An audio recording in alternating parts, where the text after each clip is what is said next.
today we have a woman who is incredibly beautiful inside and out. She is talented. She is an actress, a creator, a producer. Jessica Orcsik. Jessica Orcsik. Hi. Thank you so much for having me. I'm so excited to be here. It's amazing. Meeting you has turned on a light in my life.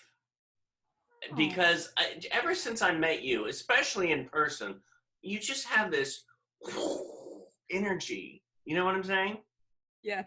I know. You have this people just like feel good around you.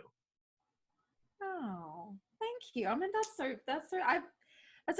funny though, I think as I've gotten older, I've learned to harness this energy. Because when you back in the, a few years ago, I was like, probably my 20s. When I say my 20s, Yeah. when you're still discovering yourself, you go into that room and you're that big ball of energy, but people are like, oh, that's a lot. I'm not sure how we're going to deal with that. And then you learn to, I guess you get older and you get more comfortable with who you are and what you represent and your passion and your purpose. And then you just kind of that it grows. And so then you step into the room and you feel more confident in who you are. And that's, I think, where that comes from now. That's what I would say.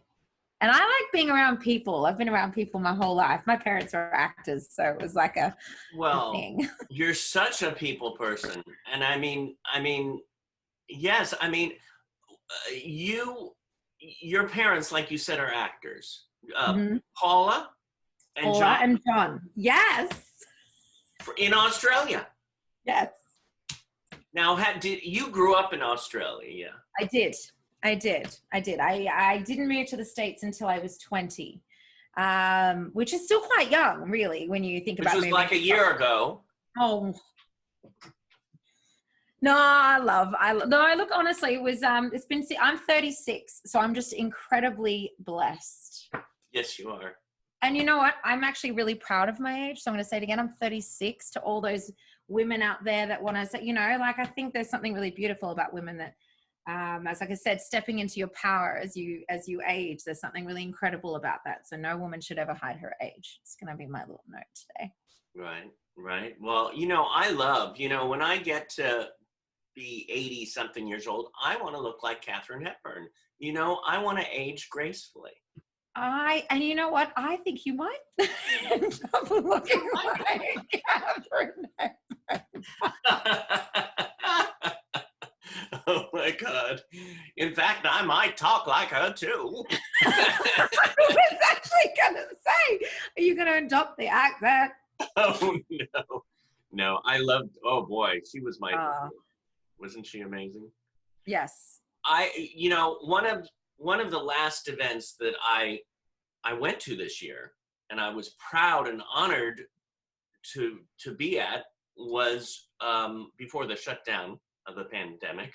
Literally the last event. Literally the last. Oh my God! After that, I said no. I better stay in. Was the Focus on Ability International Short Film Festival? Yes. And I want to thank you for that. That was an incredible evening. Thank you. I want to thank you for being there. I mean, it was a weird time for us because we'd spent all this energy organizing this huge event, and it was only, I think, that 2 weeks or a week before we started to get the, people emailing us saying, listen, I don't know if I'm going to come. There's the pandemic. And at the time, my event manager, Danielle Pills, who was there, her and I kept kind of, she was in New York and nothing had come out in America yet. So she was like, what are you talking about, pandemic? There's nothing happening. Everyone's being crazy. Like, it's silly, but yet all our team from Australia, as you know, we had a whole team coming, and then they were like, no, look, we're not sure about this pandemic. Like, that we've heard some things. So I think we're all going to stay here. And we went, oh, well, we just had to go ahead and do it. But honestly, we had a big turnout. It was like 100 people or something in that night. And it was just amazing. It was amazing. And the energy in the room, it was everything that I would have wanted to be. It was so inclusive. It was fun. Everyone felt you know, just able to mix different worlds, because obviously I always do that with the focus events, because I mix all the Aussies in LA, which are like, there's so many of them. And, you know, I mix the acting industry, and then I mix all my, you know, all of our incredible industry with focus and business people. It's like so many different types of people, which is what I think makes it so great. There's just people from every different, you know, avenue. And you're bringing together everybody in the name of something really quite incredible, which is focusing on people's abilities. And I think that is definitely what united us. Yeah. And that is definitely one of my hugest passions in life, is focusing on everybody's ability. When did you get, what got you into diversity? My mom. Yeah. She, you know, this is true. My mom was one of the first, she was an actress, obviously, as you know, but she used her fame very much so to help create change in Australia for people with disabilities. This was her big passion. But she actually was the very first person to start moving people with intellectual disabilities in Australia out of institutional homes into actually working society.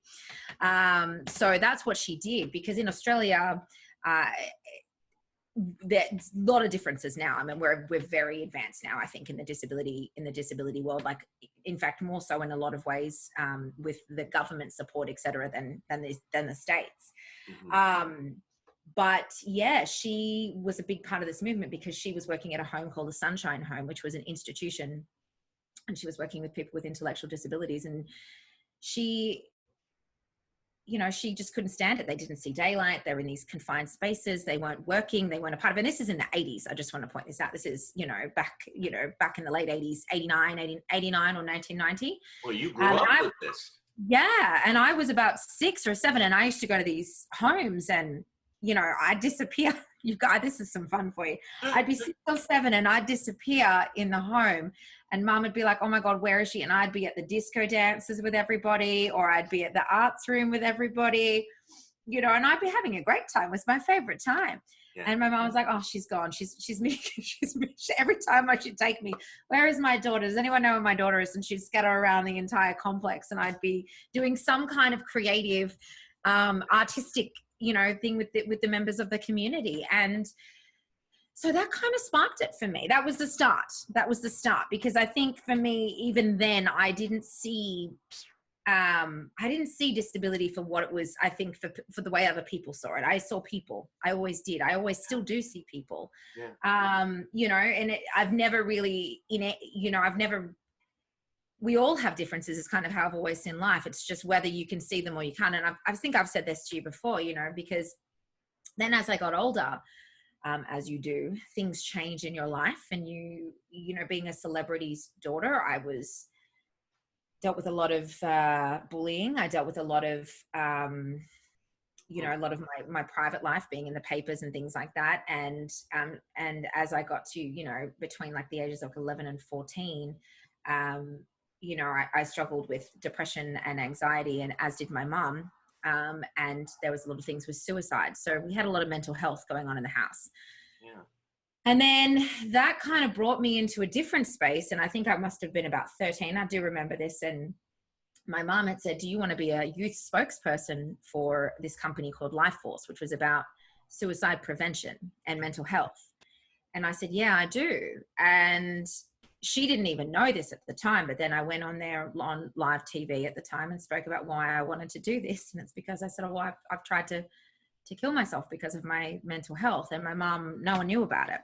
Wow. So of course this sparks such a different thing, because people were like, there was a side of me that people didn't know. And this is what I mean. It's because just because you have a face and you have this happiness doesn't mean in my head I didn't feel that I wasn't worthy, that I wasn't enough, that there were things that, that my life wasn't enough, that I didn't matter, that I didn't have value. I didn't think people really saw me, especially because, you're around big personalities in a fame life, that it's very hard. So this became another passion for mine, because I realized how much mental health there was in the industry that we weren't dealing with either.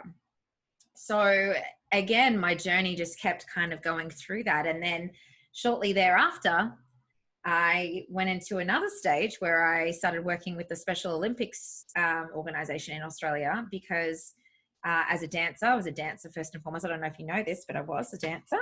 Yeah. And I got a huge passion again for creating more opportunities for people to do what they love to. So, you know, if it was mental health, it was acting or something creative. And, you know, and the Special Olympics, there was so much stuff with sport, and I never understood why dance wasn't considered a sport in Australia. It just wasn't.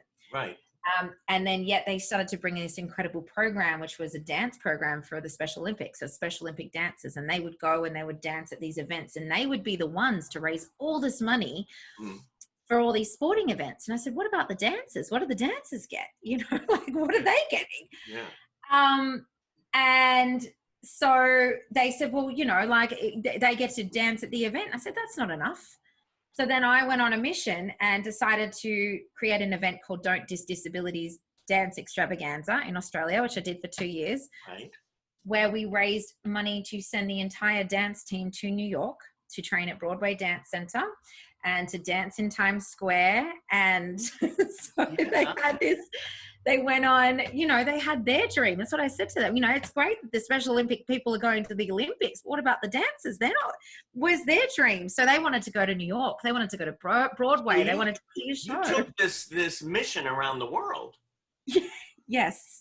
And then I found focus. So I think I was like,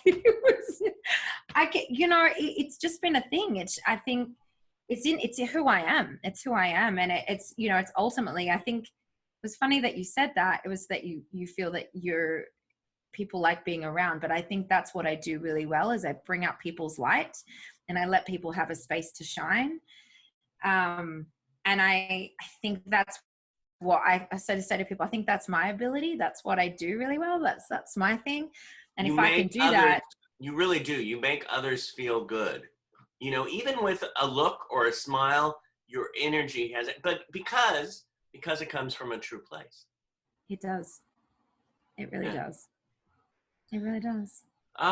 You know, and because I was reading about you with the diversity and, you know, diversity entertainment and the like you said, the charity events for Life Force and Special Olympics, and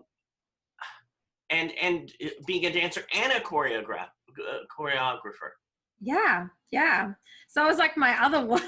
The way I had a company for, I think I started my first dance company when I was 22 and I ran that till I was, you know, so I ran that for 8 years. And then I was still training back and forth from the States at the same time. And again, my big, you know, I also found my passion for helping any artists, you know, in terms of especially youth, because, and I'm noticing it now. So when the mental health thing is coming back in a big way, people are in Australia, apparently our suicide rate has just skyrocketed. I heard from a friend of mine yesterday because of the pandemic and the isolation and everything else they've been through over the last year.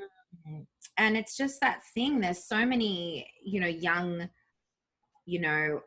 people and that are struggling really severely with mental health. So, you know, finding creative programs where they can have outlets is a really important part, I think, of just not just like to give them some sense of purpose and passion, but I think it's just a really important part of our world. I think we need it. We need art.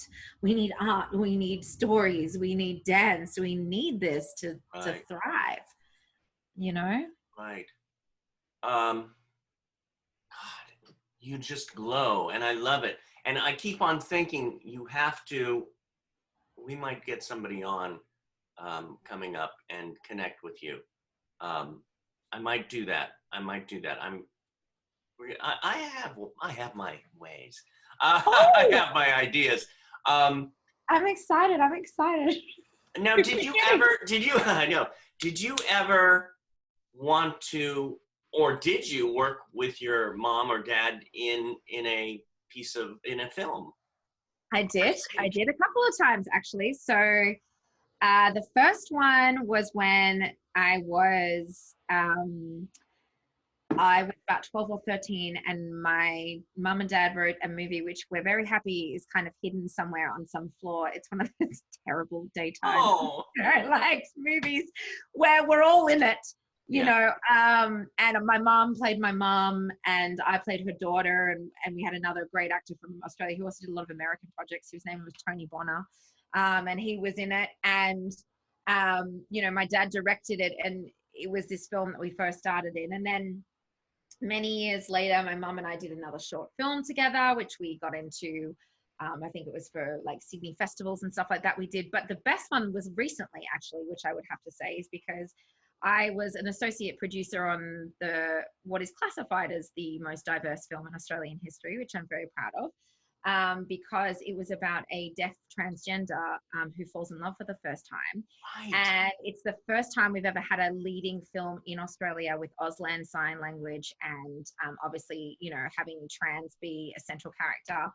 And my mum, I cast my mum in the project. So as I was producing it and I'm casting my mum in it. So that was just, that's like a whole surreal sort of thing when you actually get to the point you're like, all right, I'll just put my mum in it. Someone's like, what? And I'm just like, no, I'll just give her a role in it. But And yeah, I love that she said yes, you know, oh yeah. you know, it shows that, can you imagine? I'm sorry, I don't. No, she's and look, we actually really like working together, and we work together constantly when we did all these events and stuff as well. You know, like this has been, she loves it. She loves it because she knew, I think she knew back then, and she says it now, but you know, she saw, you know, her in me, I think, when she went on this, you know, different, obviously, because, you know, she was like, you know, my daughter was always jet setting. She was going here and she was going there and she was going there. She was such a home girl, my mom says, you know, she was such a an Aussie girl, you know, whereas I always wanted to like fly, and I had an affinity with the US, and I still do. The US feels like home to me. It just, it does. Where would you rather be? LA is 100% my home. It's so you actually right now you feel like, hey, it's LA. Okay. It is. Yeah. And it's so funny you ask me this because yesterday, it was literally yesterday that I had a sort of an aha moment about my life. And I was like, no, this place brings out the best in me. People like you bring out the best in me. I feel, you know, I think, again, it's that thing about people's light. I feel like people really see me here and hear me here. And it's something that it's something I'm really, really passionate about. And it's something I'm passionate about giving others, like the opportunity to have their voice heard and be seen, you know, and really feel that. And so that's what LA has given me. That's what the States has given me. And for that, I'm eternally grateful. And so I think this is my home. You know, I think Australia will always be my second home. It's always my roots. It's always where you come from. But this is where I think I flourished or changed into the person that I am now, you know? Yeah. Well, I'm glad you're here. It's interesting. You're loving it here, and there's a bunch of people in LA are saying, "Let me get out, go to Australia." I know. Look, you know, I think it's a hard time anywhere, but you know, it's what we do with our time that really, really matters. Because unfortunately, there's no control. We just have no control over what's lying ahead. You know, anything can happen. So we have to just do what we do, you know? And yeah, I just feel like I feel like the universe is on my side here. Just like it's helping me along to wherever I'm supposed to be, you know? What is your biggest joy? Do you acting, producing, anything that's in your life? What is your biggest joy? Oh, and I'm gonna get emotional.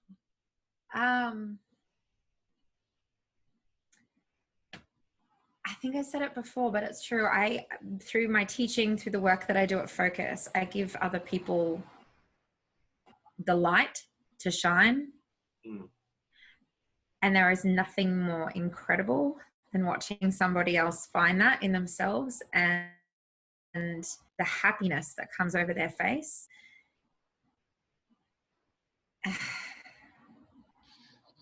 Yeah. Yeah. You know, it's just, you can't beat that. And that's thing that I do. That's whether I'm acting coaching, that's whether I'm an actor, that's whether I'm producer, it's whether what I'm getting people's films shown for focus. If ever there's a moment that somebody has their space and people are looking at them and they can see them and they can hear their story. And I'm going to get emotional again.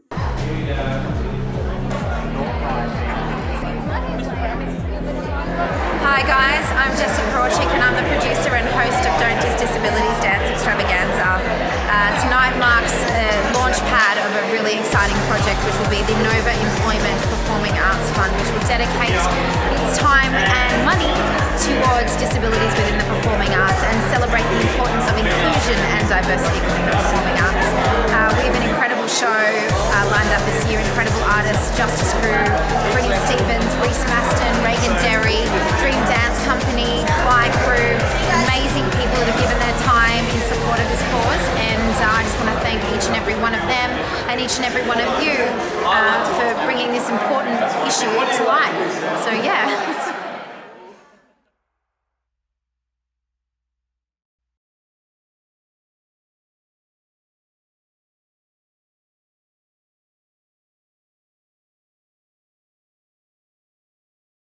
Oh, thank you. And you are just incredible. And I can't wait till we get out of this quarantine thing so you can come and visit Performing Arts Studio West. And I am so excited to do that. And anytime you guys would like me to come speak or do anything, I'm always available for you. Always, anytime. Thank you. And again, I know. I love what you guys are doing, and I adore you. Well, thank you. Ditto. And I know that both John Paces and I are just so grateful for the honor that you gave us. What a great evening that was. Well, we just, I think we really appreciate, I think where I really appreciate what you guys do is this is definitely the areas in Australia where I think we're lacking is the arts support for people with disabilities. And that's one of the big thing is that I love about what I do for my role at Focus is I can bring my love of art, as I'm talking to you about my love of the industry and film, and really try and help Australian artists and people with disabilities have the training that they need to do what they want to do, because I know that they just don't have enough resources in Australia because the business isn't what it is here in the States. It's a side business. It's a hobby. It's not really even considered, it's funny. I mean, in my life it was because my parents were actors, but there's so many people that just don't get those same opportunities. So people are often saying to them like, when are you going to get a real job? Or, well, that's a nice idea, but nothing's taken seriously. Whereas I love this about LA or New York. It's just, this is, you can do and be anything here, and we will help you do that. And I love that. And that's what I love about what you guys are doing at PS Studio West, and everything you provide, such great opportunities for people to have what they need. And there's, that's how we create the next incredible big artists to come, helping people have what they need to succeed, helping them have that platform. So thank you for what you do. So. Mwah.